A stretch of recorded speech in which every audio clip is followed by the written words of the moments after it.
السلام علیکم ورحمۃ اللہ وبرکاتہ۔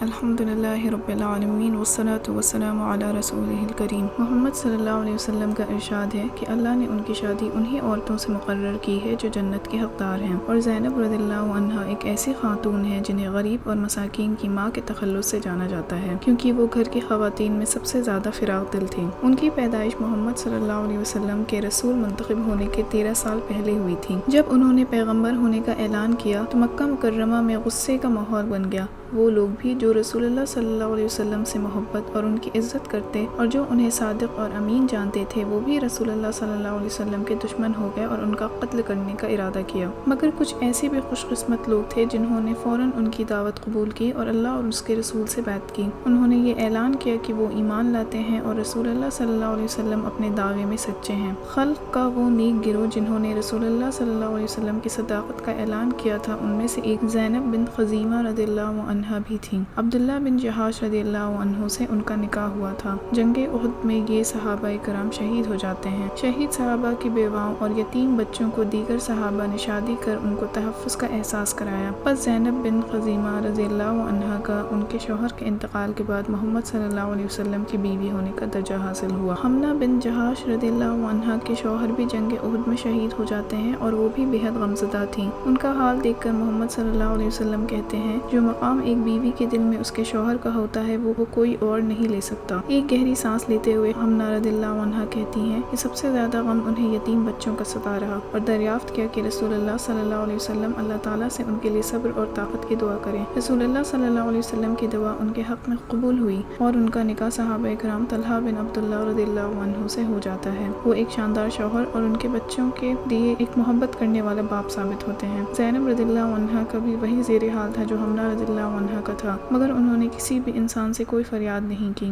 انہوں نے اپنے معاملات پوری طرح اللہ کے سپرد کر دیے اور نماز اور مراقبہ کے لیے خود کو وقف کر دیا۔ تو جب انہیں سب سے بہترین شخص رسول اللہ صلی اللہ علیہ وسلم کا رشتہ آیا تو وہ خوشی سے جھوم اٹھی، اس خوش نصیبی پر جسے اللہ نے اسے نوازا تھا۔ آج کا یہ پارٹ یہیں ختم ہوتا ہے، پھر اگلے پارٹ کے ساتھ انشاءاللہ ہم تھرسڈے کو ضرور حاضر ہوں گے۔ تب تک کے لیے آپ 1 پارٹ 2 پیس کی پچھلی ویڈیو ضرور دیکھیں۔ جزاک اللہ خیرن۔